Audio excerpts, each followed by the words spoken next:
Assalamualaikum warahmatullahi wabarakatuh. Perkenalkan, nama saya Sri Husni. Saya merupakan dosen program studi keperawatan neuro Poltekkes Kemenkes Aceh. Kekhususan saya mengajar pada rumpun mata kuliah manajemen keperawatan. Pada hari ini saya akan menyampaikan tentang teknik pengajaran saya dengan menggunakan metode DIA, yaitu Delivery Interaction Assessment. Pada kesempatan ini, saya akan menjelaskan salah satu mata kuliah saya dalam pengajaran yang berbagai SKS, yaitu mata kuliah Manajemen Keperawatan, di mana mata kuliah ini terdiri dari satu SKS teori dan satu SKS praktikum. Untuk teori, saya akan mengajarkan masa di kelas, dan untuk praktikum, kami belajar di laboratorium keperawatan. Adapun capaian pembelajaran mata kuliah ini adalah yang pertama, menguasai konsep pengelolaan dan penjaminan mutu asuhan keperawatan serta praktik keperawatan berbasis bukti. Yang kedua, mahasiswa mampu mengelola asuhan keperawatan sesuai golongan klinis. Yang ketiga, mahasiswa mampu menunjukkan kinerja dengan mutu dan kualitas yang terukur. Yang keempat, mahasiswa mampu menyusun laporan tentang hasil dan proses kerja dengan akurat dan sandi, mengkomunikasikan secara efektif kepada pihak lain yang membutuhkan. Yang kelima, mahasiswa mampu bertanggung jawab atas pencapaian hasil kerja kelompok. Yang keenam, mahasiswa mampu melakukan supervisi dan evaluasi terhadap penyelesaian pekerjaan yang ditugaskan kepada kerja yang berada di bawah tanggung jawabnya. Yang ketujuh, mahasiswa mampu melakukan proses evaluasi diri terhadap kelompok kerja yang mengelola pengembangan kompetensi kerja secara mandiri. Selanjutnya, deskripsi mata kuliah ini adalah mata kuliah ini berfokus pada teori-teori kepemimpinan dan manajemen serta hubungannya dengan peran kepemimpinan dan manajerial yang efektif pada pelayanan keperawatan profesional. Penekanannya meliputi penggunaan keterampilan kepemimpinan dan manajemen dalam upaya menciptakan komunikasi yang efektif, memprakarsai perubahan berencana dan menggunakan gaya kepemimpinan. Bentuk pengalaman belajar melalui kuliah mimbar, diskusi, seminar, serta praktikum. Gambaran pembelajaran perkuliahan manajemen keperawatan yang saya ampu selama 1 semester berjalan biasanya diawali pertemuan dilakukan review pembelajaran yang mana fungsinya untuk mengingat kembali materi-materi pembelajaran sebelumnya dan akan disambung materi-materi yang akan datang. Selanjutnya, dalam perkuliahan saya juga menjalankan beberapa saluran komunikasi yang digunakan. Yang pertama, menggunakan Zoom meeting, dan ini dilakukan untuk berinteraksi langsung dengan mahasiswa dalam menjelaskan materi-materi pembelajaran. Kemudian, menyediakan media yang bisa diakses secara langsung oleh mahasiswa sebagai wujud tindak lanjut setiap pertemuan, memuat bahan pembelajaran, video pembelajaran, forum diskusi, absensi, dan tugas materi atau kuis setiap pertemuan perkuliahan.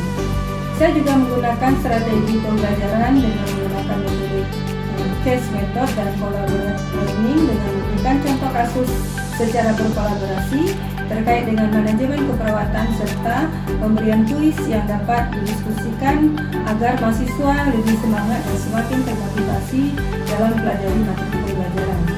Bentuk interaksi lain juga menggunakan WhatsApp grup kelas untuk diskusi kelas terkait dengan kendala-kendala selama proses perkuliahan.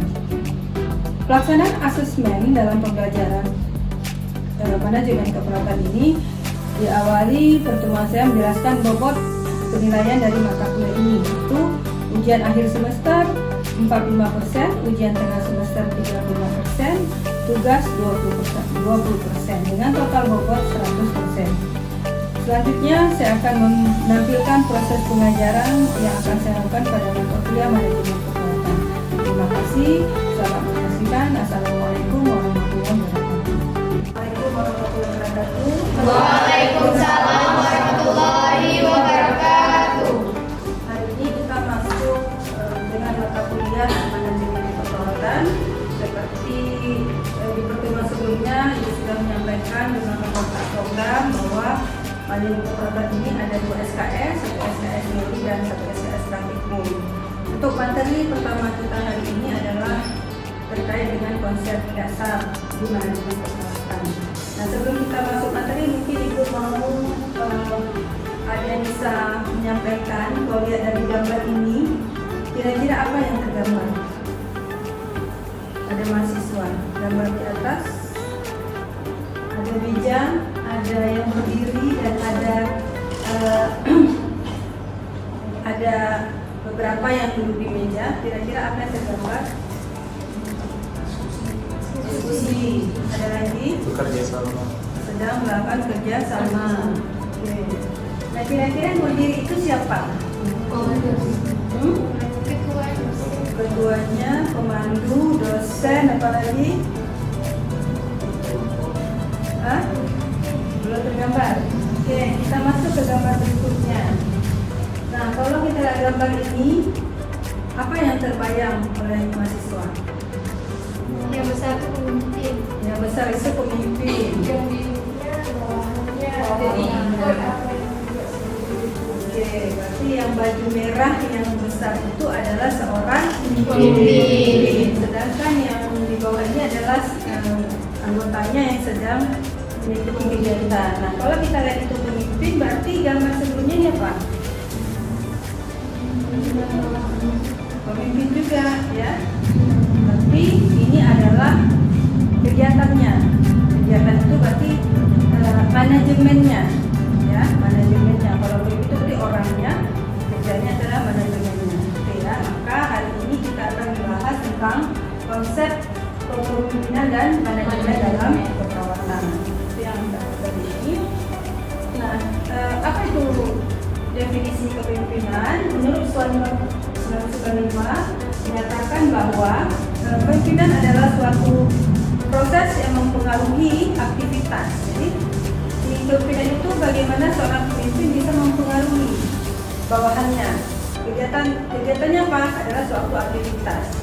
Suatu kelompok yang terorganisasi dalam usahanya mencapai penetapan dan mencapai suatu tujuan. Jadi si pemimpin ini bagaimana dia mempengaruhi bawahannya sehingga tujuan yang dia ingin capai itu tercapai. Yang melaksanakan siapa? Pemimpin bersama bawahannya. Ya.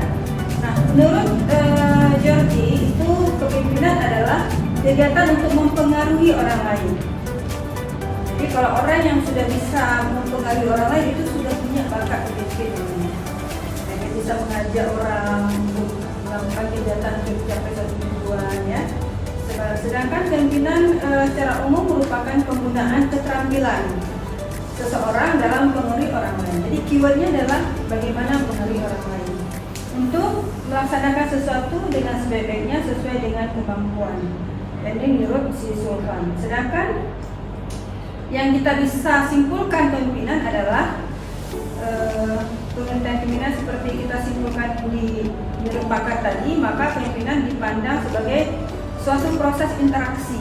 Ada proses interaksi antara bawahan dan pimpinan atau antara pimpinan dan bawahan yang dinamis, ya, tidak kaku, dinamis, yang mencakup 3 dimensi, yaitu ada dimensi pemimpin, ada dimensi bawahan, dan ada dimensi situasi. Ini yang kata kesimpulan dari kepemimpinan itu seperti apa, ya. Sudah paham kira-kira? Ya. Nah, selanjutnya apa bedanya kepemimpinan dengan manajemen? Ya, tentu berbeda. Kalau kita lihat dari slide ini, kepemimpinan menekankan pada proses perilaku, ya, yang berfungsi dalam dan di luar suatu organisasi. Bisa di dalam maupun di luar suatu organisasi. Seorang pemimpin harus dapat memotivasi. Jadi bisa dapat motivasi dan berikan inspirasi orang lain secara individu maupun secara kelompok. Ini adalah kepemimpinan. Nah, kalau manajemen seperti apa? Manajemen adalah mengkoordinasi. Jadi kan ada bagaimana dia mempengaruhi orang lain, motivasi orang lain sehingga tujuan tercapai. Nah, di manajemen bagaimana seseorang pemimpin tadi bisa mengkoordinasi, ya, pengkoordinasian dan pengintegrasian semua sumber yang ada. Sumber itu apa? Bisa SDM-nya, bisa orangnya, bisa situasinya, gitu ya. Melalui proses perencanaan.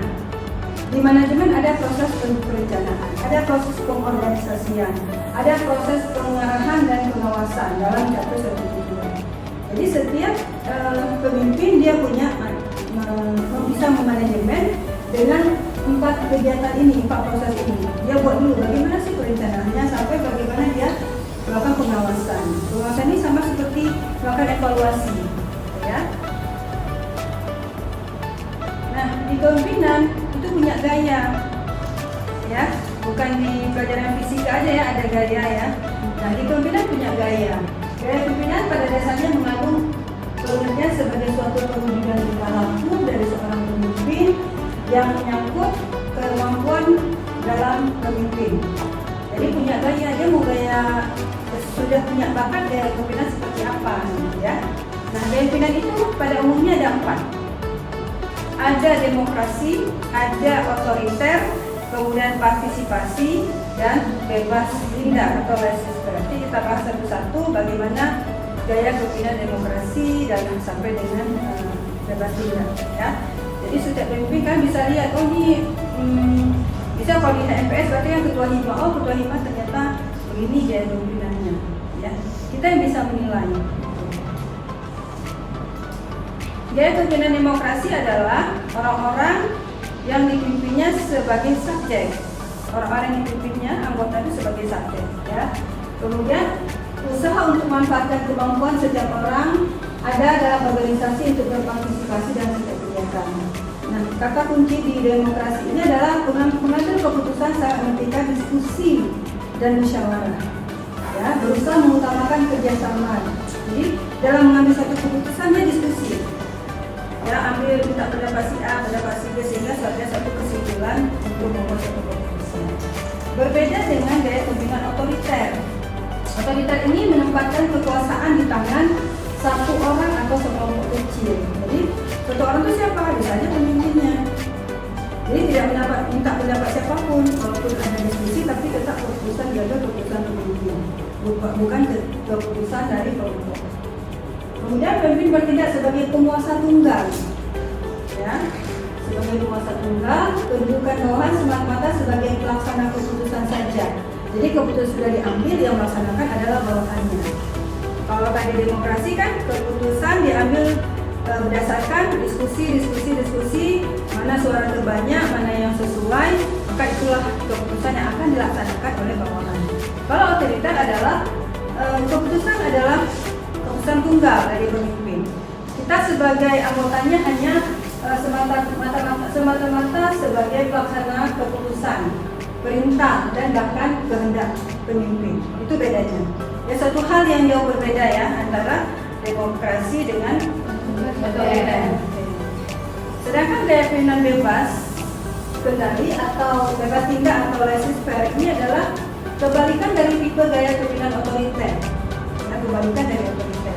Kalau otoriter cenderung dia dikontrol luar biasa oleh pimpinannya. Kalau ini cenderung didominasi oleh perilaku kepemimpinan kompromi, ya, dan perilaku kepemimpinan pembelot. Jadi dia pemimpin ini menganggap bahwa bawahannya sudah dewasa, sudah bisa melakukan kerja sendiri, jadi tidak perlu ada kontrol, ya. Pemimpin bertugas sebagai simbol saja. Jadi berarti ada pimpinan nih, ada kepala, tapi dia tidak bisa memantau dunia. Langsung dia kasih kesempatan kalian yang ambil keputusan, diskusi sendiri, yang dilaksanakan sendiri. Itu adalah bebas tindak atau laissez-faire. Pimpinan melimpahkan wewenang sepenuhnya kepada bawahannya dan keputusan lebih banyak dibuat oleh para bawahan. Jadi peran dia hanya simbol saja bahwa kita punya kepala. Kalau ditanya siapa kepalanya, ada. Tapi pada saat membuat keputusan, laksanakan itu murni dari bawahan. Kadang-kadang ini membuat motivasi berkurang dari bawahan. Kenapa? Kalau yang kerjanya banyak, dia merasa capek. Yang kerjanya sedikit juga gak ditegur. Jadi dia merasa yang kerjanya capek, tidak ada reward, ya. Sedangkan yang kerjanya kurang, tidak ada punishment. Sehingga motivasi menjadi berkurang kalau gaya kepemimpinan seperti ini, ya. Nah, yang terakhir adalah gaya kepemimpinan partisipasi. Partisipasi ini merupakan gabungan antara otokratik dan demokrasi. Jadi dia menggabung. Ada situasi tertentu dia harus otoritas, ada situasi tertentu dia harus demokrasi.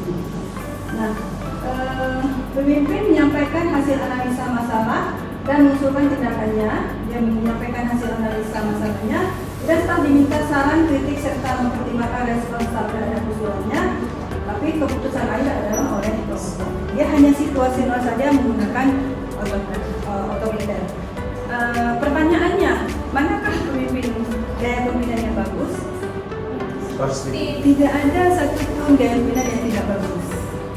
Ya, tidak ada satupun yang dikatakan gaya pemimpinan tidak bagus. Semua gaya pemimpinan bagus, gitu ya. Tetapi bila digunakan pada tempatnya, ya, tidak ada satupun tidak bagus kata pakar. Otoritas bagus. Otoriter itu membuat bawahannya menjadi disiplin kan? Iya. Karena terus-terusan dipantau. Demokratik bagus, membuat bawahannya menjadi dilibatkan dalam segala hal. Kemudian tadi bebas kendali juga bagus sehingga bawahannya menjadi kreatif dalam melakukan tugasnya. Tapi ada juga hal yang negatif. Ya. Tadi bebas indah. Ada pertanyaan kira-kira? Kata si Gilis nih menyimpulkan bahwa tidak ada gaya kepemimpinan yang jelek dan tidak ada kepemimpinan yang selalu tepat untuk semua situasi. Ya, jadi nggak ada semua gaya kepemimpinan tepat untuk semua situasi dan tidak ada gaya kepemimpinan yang jelek juga. Jadi jangan kita kok bos saya yang ini gaya kepemimpinannya gini, kita jadi tidak bisa bebas keluar dan sebagainya. Tapi mungkin dia menggunakan gaya itu pada saat bawahannya sudah mulai kendor nih disiplinnya, maka dia menggunakan gaya kepemimpinan yang otoriter. Kalau ini anggotanya sudah mulai termotivasi bekerja, maka dia hanya menggunakan gaya kepemimpinan yang demokrasi atau laissez-faire. Dia sudah mulai aktif bekerja, nggak perlu peran dia lagi sebagai pemimpin. Ada yang ditanyakan kira-kira? Nah, ini adalah 10 keterampilan menjadi seorang pemimpin. Kalau kita mau jadi seorang pemimpin, kita harus punya keterampilan ini. Bagaimana kita menentukan visi? Nah, visi Anda itu harus, visi Anda, visi organisasi itu harus dipahami. Kalau pemimpin berarti visi pemimpinnya apa? Harus tahu. Kemudian juga tuh bisa menjelaskan visinya, menentukan visi dan jelaskan visi. Kemudian harus bisa mengenal kita punya gaya kepemimpinan apa. Ya, gaya kepemimpinan kita harus kenal, sehingga pada saat kita ini saya mau meningkatkan disiplin, berarti saya harus menggunakan gaya kepemimpinan yang otoriter pada situasi tidak disiplin lagi, ya. Kemudian beda pimpinan dengan manajemen, harus bisa membedakan saya ini pemimpin bukan manajer. Ya, beda ya. Manajemen itu adalah orang yang bekerja di bawah pimpinan. Tugasnya adalah membuat perencanaan sampai melakukan pengawasan, ya. Kemudian pelajari dan taati aturan itu harus ada di seorang pemimpin. Jaga kepercayaan kolega Anda, ya, koleganya harus menjaga kepercayaan. Pahami aturan kekuasaan, bertindaklah seperti seorang pemimpin. Jadi seorang pemimpin itu seperti apa emangnya? Ada yang bisa jelaskan? Bertindak sebagai pemimpin itu seperti apa? Jawab, baik. Dan Bisa memandu, apalagi memberikan contoh, role model. Pemimpin harus bisa menjadi role model, itu ya, itu yang paling penting. Kemudian kaderisasi kepemimpinan harus ada. Jadi begitu kita pensiun ada yang bisa memberikan. Jaga keseimbangan hidup Anda. Kenapa harus jaga keseimbangan hidup? Karena pasti ada konflik dalam kepemimpinan kita. Nah, konflik itu yang membuat kita kadang-kadang kalau kita dalam kondisi yang tidak stabil, kadang-kadang itu yang jatuh ke harus masuk rumah sakit, naik tekanan darah, gitu ya kan? Pakai jantung di depan. Keseimbangan itu, keseimbangan apa? Semuanya bisa mengontrol emosi, bisa mengontrol keseimbangan, keharmonisan dalam suatu organisasi.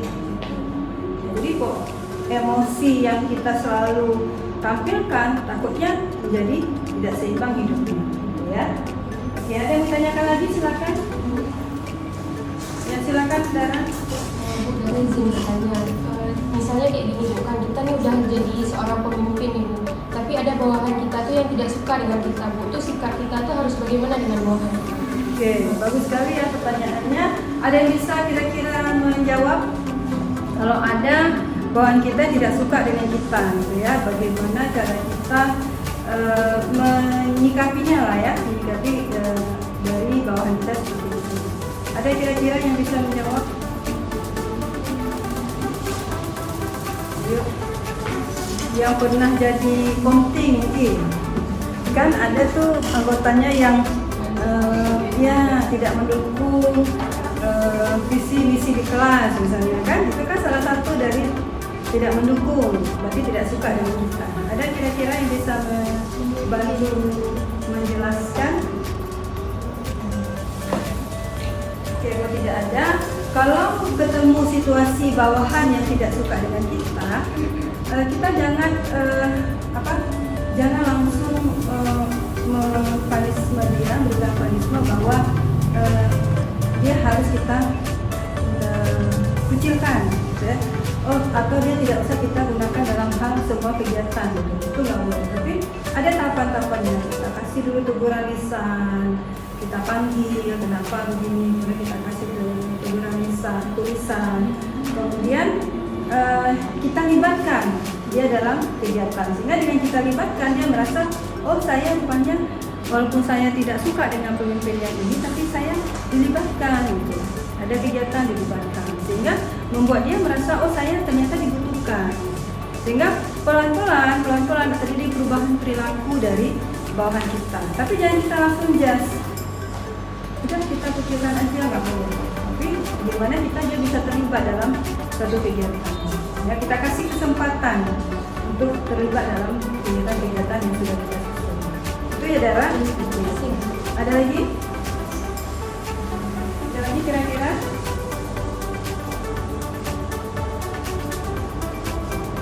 Kalau tidak ada, kita masuk ke 5 dimensi kepercayaan ya pada pemimpin. Yang pertama adalah integritas, itu yang paling penting. Kita harus punya integritas, yaitu menunjukkan pada kejujuran dan kebenaran. Ya, seorang pemimpin itu harus memperlihatkan bahwa dia itu jujur dan melakukan hal yang benar, sehingga tadi role model, ya, sehingga bawahan kita ikut dengan apa yang sudah kita tampilkan, ya. Kemudian ada kompetensi. Kompetensi ini adalah mencakup pengetahuan dan keterampilan teknis dan interpersonal. Jadi seorang pemimpin ini harus punya mampu pada suatu saat mampu bersaing, sehingga dia harus punya modal keilmuan, ya, sebagai pemimpin dengan budaya organisasi yang dimiliki. Kalau kita kan budaya organisasi kita sendiri, berarti kan perawat yang dengan visi-misinya kita menghasilkan lulusan yang tanggap darurat bencana serta Islam. Maka kita semua pemimpin harus punya ilmu itu. Bagaimana sih caranya dia sampaikan ke bawahannya bahwa materi ini harus disampaikan ke mahasiswa, ya. Kemudian selanjutnya adalah konsistensi. Konsistensi ini terkait dengan keandalan, kredibilitas dan pertimbangan dari seorang dalam menangani situasi. Ya, jadi harus konsisten dia dalam menangani suatu situasi. Contoh tadi yang Dara tanyakan, ada kasus anggotanya membelot, tidak ikut dengan kita, sehingga sebagai pemimpin itu punya konsistensi yang tinggi bahwa bagaimana sih dia mengatasi suatu situasi yang konflik, ya. Kemudian loyalitas adalah keinginan untuk melindungi dan menyelamatkan wajah orang lain. Artinya nih, bagaimana sih dia loyal, setia, gitu ya, terhadap institusinya misalnya, atau kalau bawahan loyal terhadap pimpinannya, loyal terhadap kerjanya dan sebagainya. Sebagai pemimpin juga punya loyalitas yang tinggi terhadap bawahannya juga. Ya. Kemudian ada keterbukaan, ya, mengandalkan orang untuk berikan ke Anda kebenaran sebenarnya. Jadi ada keterbukaan kita terhadap bawahan sehingga bawahan percaya kepada kita. Dalam hal apapun, tidak ada yang disembunyikan. Ya, jadi harus ada keterbukaan dalam hal administrasi, dalam hal pekerjaan, sehingga tidak ada prasangka yang tidak baik terhadap pimpinan. Ya. Menjadi seorang pemimpin itu memang butuh keterampilan yang bagus. Kalau kita nggak punya keterampilan, kemudian di saat kita mengalami situasi konflik dalam konflik itu memang pasti ada situasi konflik. Maka di manajemen keperawatan kita ada belajar manajemen konflik dan juga ada belajar komunikasi efektif. Nah, bagaimana seorang pemimpin ini berkomunikasi tadi? Kalau ada yang berkonflik, bagaimana sih kita berkomunikasi sehingga tidak ada rasa perbedaan antara bawahan yang A dengan bawahan yang B. Pandai bagaimana keterampilan digunakan oleh seorang pemimpin. Oke, demikian untuk materi kita hari ini. Sebelum Ibu tutup, kita akan sama-sama menyimpulkan pertemuan kita hari ini, ya. Untuk materi kita tadi apa judulnya kira-kira masih ingat? Kepemimpinan dan manajemen keperawatan. Kepemimpinan itu apa kira-kira? Ada yang bisa menyampaikan? Pemimpin itu apa? Ada berapa jenis kepemimpinan? Gaya kepemimpinan ada berapa? 4. Apa saja? Demokrasi, apalagi partisipasi. Oke, kalau di manajemen keperawatan ada 4 proses. Apa saja? Mulai dari apa? Tadi perencanaan, apalagi pengawasan, ya. Jadi itu adalah perbedaan dari tadi manajemen dan kepemimpinan. Itu adalah orangnya, ya, dia sebagai pemimpin, sedangkan manajemen adalah aktivitas dari pemimpinan. Oke, terima kasih atas perhatian semuanya.